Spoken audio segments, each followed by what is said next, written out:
Salve minha gente, sejam bem-vindos a mais um Bíblia para Preguiçosos. Eu sou o Eric Camacho e neste vídeo nós vamos continuar a leitura do segundo livro dos Macabeus. Se você está comigo, por favor, assista ao vídeo até o final, deixe o seu like, clique em inscrever-se e preste bastante atenção no vídeo aí para que você possa no final fazer um bom comentário. Capítulo 11. Ambiguidade dos acordos. Pouco tempo depois, Lísias, tutor e parente do rei, além de encarregado dos negócios, não suportou o que tinha acontecido. Reuniu 80.000 soldados com toda a cavalaria e partiu para enfrentar os judeus. Sua intenção era transformar Jerusalém em morada de gregos, submeter o templo a pagar tributo como os outros santuários das nações e, todos os anos, pôr havendo o cargo de sumo sacerdote, confiando somente nas dezenas de milhares de seus soldados de infantaria, em seus milhares de cavaleiros e em seus 80 elefantes, nem lhe ocorria pensar no poder de Deus. Logo que entrou na Judéia, aproximou-se da fortaleza de Bet-sur, a umas 5 léguas de Jerusalém, e a cercou. Quando os companheiros do Macabeu souberam que Lísias estava cercando as fortalezas, suplicavam ao Senhor entre gemidos e lágrimas, junto com o povo, que mandasse um anjo bom para salvar Israel. O próprio Macabeu foi o primeiro a pegar em armas e pôr-se à frente de todos. Assim, convenceu os outros a enfrentar junto com ele o perigo, a fim de levar ajuda aos irmãos. Unidos e cheios de coragem, puseram-se em marcha. Estavam ainda perto de Jerusalém, quando apareceu, marchando à frente deles, um cavaleiro vestido de branco e empunhando armas de ouro. Todos juntos agradeceram ao Deus misericordioso e ficaram tão animados e corajosos que iam dispostos a atacar não somente homens, mas até as feras mais selvagens e as muralhas de ferro. Iam de armas em punho e com um aliado vindo do céu, pois o Senhor se havia compadecido deles. Como leões, atacaram o inimigo e deixaram mortos 11.000 soldados de infantaria e 1.600 da cavalaria. Os outros foram obrigados a fugir. Muitos deles, depois de feridos, abandonavam as armas e escapavam. O próprio Lísias, para sair com vida, teve de fugir vergonhosamente. Como não era tolo, Lísias refletiu sobre as humilhações que sofrera e percebeu que os hebreus eram invencíveis porque o Deus Todo-Poderoso lutava ao lado deles. Então mandou representantes propondo acordo em termos justos e prometendo convencer o rei a tornar-se amigo deles. O Macabeu, pensando no bem comum, concordou com o que Lísias propunha. E o rei concebeu tudo o que o Macabeu pediu por escrito a Lísias em favor dos judeus. A carta enviada por Lísias aos judeus dizia o seguinte: de Lísias ao povo judeu, saudações. João e Absalão, mensageiros de vocês, me entregaram o documento solicitando o que aí é proposto. Expliquei ao rei tudo o que era preciso ser explicado. Ele aprovou tudo o que se podia aceitar. Se vocês conservarem boa vontade para com a administração pública, eu também me esforçarei, de hora em diante, para ser advogado dos meus interesses. Ordenei aos seus mensageiros e aos meus que tratem com vocês as questões em pormenores. Passar bem, dia 24 de Dióscuro, do ano 148.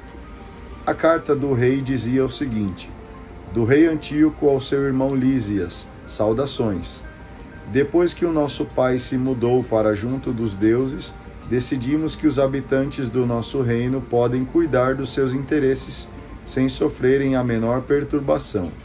Ouvimos falar que os judeus não concordaram com a mudança para os costumes gregos, querida por meu pai, mas que preferem sua própria maneira de viver. E eles estão pedindo autorização para seguir o que é conforme a sua própria lei. Desejando também que esse povo viva sem temores, decidimos que o templo seja devolvido a eles e que possam governar-se de acordo com os costumes de seus antepassados. Por isso, você fará muito bem se mandar alguém até eles para fazer as pazes, a fim de que eles, tomando conhecimento dessas nossas disposições, se sintam satisfeitos e alegres, e cuidem apenas de seus assuntos particulares. A carta do rei ao povo dizia o seguinte: do rei Antíoco ao conselho dos anciãos dos judeus e a todos os judeus, saudações. Esperamos que vocês estejam passando bem. Nós também vamos indo muito bem. Menelau nos fez ver que vocês desejam voltar para cuidar de suas coisas. Garantimos a imunidade para todos os que voltarem para casa até o dia 30 do mês de Xântico. Dou permissão para que esses judeus façam uso de seus alimentos próprios e também de suas leis, como faziam antigamente, e que nenhum deles seja molestado por causa de faltas cometidas por ignorâncias. Menelau é o meu mensageiro para levar a vocês a minha aprovação. Passar bem. Dia 15 do mês de Xiântico do ano 148. Os romanos também enviaram aos judeus uma carta que dizia: de Quinto Mêmio, Tito, Manílio e Mânio Sérgio, legados romanos ao povo dos judeus, saudações. Nós concordamos com que Lísias, parente do rei, lhes concedeu. Agora, quanto aos pontos que ele determinou levar ao conhecimento do rei, mandem logo alguém, depois de tudo bem analisado por vocês, para nos falar sobre isso, a fim de que possamos apresentar as coisas conforme convém a vocês, pois nós estamos indo para Antioquia. Por isso, andem depressa e mandem alguém para tomarmos conhecimento de suas propostas. Passar bem. Dia 15 do mês de Xântico do ano 148. Capítulo 12. É preciso estar atento. Feitos esses acordos, Lísias voltou para junto do rei e os judeus voltaram para seus trabalhos no campo.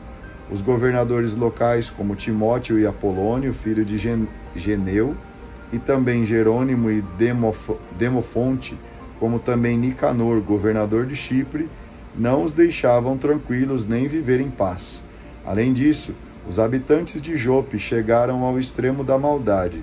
Sem apresentar a menor intenção hostil, convidaram os judeus que viviam com eles a entrarem com suas mulheres e filhos em barcos que eles mesmos tinham preparado. Como se tratava de decreto oficial da cidade, e já que os judeus desejavam viver em paz e não tinham nenhuma suspeita, estes aceitaram o convite. Quando, porém, o barco chegou em alto mar, aqueles o afundaram, e eram pelo menos 200 pessoas. Quando soube da crueldade praticada contra seus compatriotas, Judas mandou que seus companheiros se preparassem.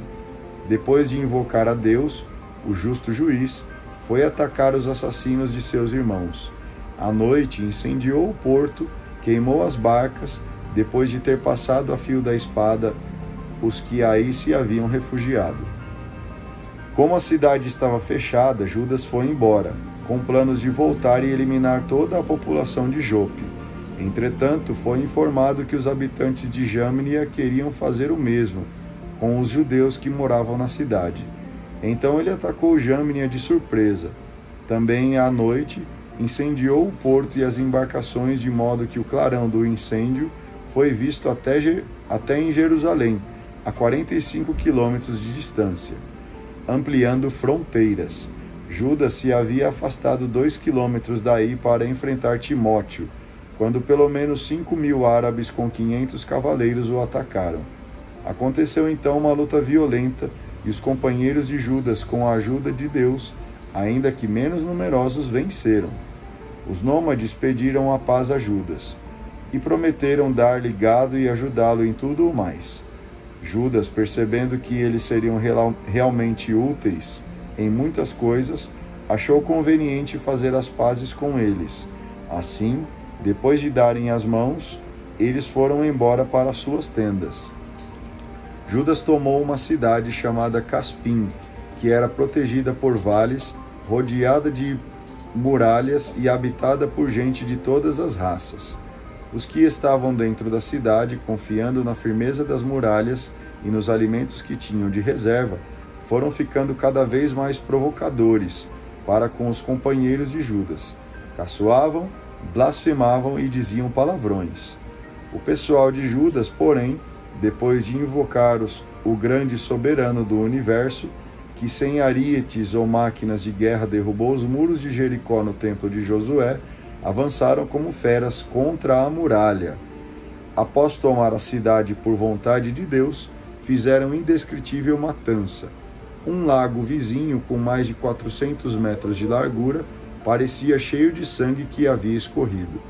Distanciando-se uns 140 quilômetros para daí, chegaram até Caraca, onde viviam os judeus chamados tubianos. Não encontraram Timóteo nessa região, porque este, não havendo conseguido nada até então, tinha partido, deixando no lugar apenas uma guarnição bem munida.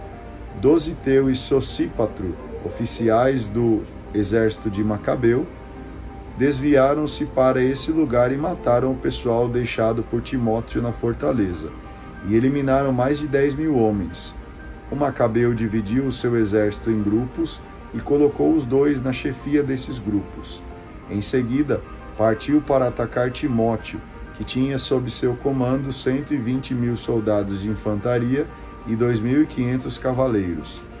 Ao saber que Judas vinha atacá-lo, Timóteo mandou na frente para o lugar chamado Carnion as mulheres e as crianças, com as bagagens. A posição era impossível de conquistar e o local inacessível por causa dos muitos desfiladeiros que havia por aí. Logo que apareceu o primeiro grupo do exército de Judas, os inimigos ficaram tomados de medo, e apoderou-se deles o pânico causado pela manifestação daquele que tudo vê.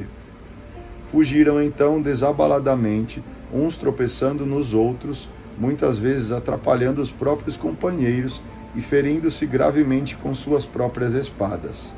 Judas perseguiu-os com toda a energia, fustigou esses criminosos e eliminou cerca de 30.000 homens. O próprio Timóteo caiu nas mãos dos soldados de Dositeu e Sosípatro. Com certeza, Timóteo pediu que o deixassem partir com vida, afirmando que tinha em seu poder... Vou começar de novo essa parte aqui. Com esperteza, Timóteo pediu que o deixassem partir com vida, afirmando que tinha em seu poder pais e irmãos de muitos deles, e poderia acontecer que eles fossem mortos.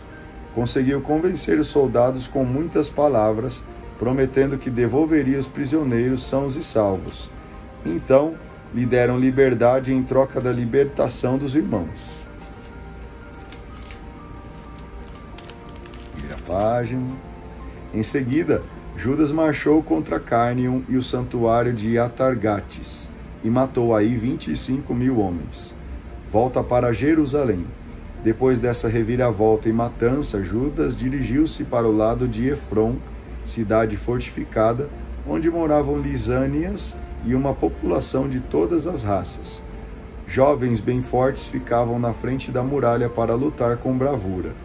Dentro havia máquinas de guerra e muitos projéteis. Após invocarem o soberano, que com seu poder esmaga as forças inimigas, tomaram a cidade e mataram 25.000 dos que aí moravam. Afastando-se daí, foram atacar Citópolis, a mais de 100 quilômetros de Jerusalém. Contudo, os judeus que moravam nessa cidade disseram que os anciãos do lugar demonstravam grande simpatia para com eles e sempre os ajudavam nos momentos difíceis. Então Judas e seus companheiros agradeceram a eles e pediram que continuassem tendo para o futuro a mesma consideração para com seus irmãos de raça. Depois, voltaram para Jerusalém, bem próximo da festa das semanas. Morte e ressurreição dos fiéis. Após a festa denominada Pentecostes, atacaram Górgias, governador da Idumeia. Este saiu para enfrentá-los, comandando 3.000 soldados de infantaria e 400 cavaleiros. Começaram a luta e alguns judeus caíram mortos. Um tal de Dositeu dos Tubianos, fortíssimo soldado de cavalaria, enfrentou Górgias, agarrou-o pelo manto e foi arrastando com força, querendo pegar vivo o amaldiçoado. Um cavaleiro trácio, porém, atacou Dositeu e lhe cortou o ombro. Dessa forma, Górgias pôde fugir para Marisa. Os soldados de Esdrim já estavam exaustos de tanto lutar. Então, Judas invocou o Senhor, suplicando-lhe que se mostrasse aliado e comandante desta batalha. Em seguida, lançou o grito de guerra na língua materna e, cantando hinos, lançou-se de surpresa contra os soldados de Górgias, obrigando-os a fugir. Após reunir o seu exército, Judas chegou até a cidade de Odolã. No 7º dia, depois de se purificarem conforme costume, celebraram o sábado. No dia seguinte, como a tarefa era urgente, os homens de Judas foram recolher os corpos daqueles que tinham morrido na batalha, a fim de sepultá-los ao lado dos parentes, nos túmulos de seus antepassados. Foi então que encontraram, por baixo das roupas de cada um dos mortos, objetos consagrados aos ídolos de Jâmnia, coisa que a lei proibia aos judeus. Então ficou claro para todos o motivo da morte deles, e todos louvaram a maneira de agir do Senhor, que julga com justiça e coloca às claras as coisas escondidas. Puseram-se em oração, suplicando que o pecado cometido fosse totalmente cancelado. O nobre Judas pediu ao povo para ficar longe do pecado, pois acabava de ver com seus próprios olhos o que tinha acontecido por causa do pecado daqueles que tinham morrido na batalha. Então fizeram uma coleta individual, reuniram 2.000 moedas de prata e mandaram a Jerusalém a fim de que fosse oferecido um sacrifício pelo pecado.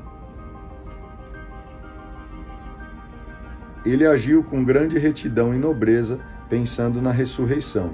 Se não tivesse esperança na ressurreição dos que tinham morrido na batalha, seria coisa inútil e tola rezar pelos mortos.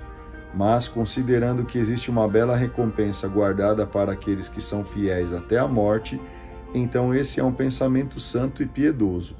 Por isso, mandou oferecer um sacrifício pelo pecado dos que tinham morrido para que fossem libertados do pecado.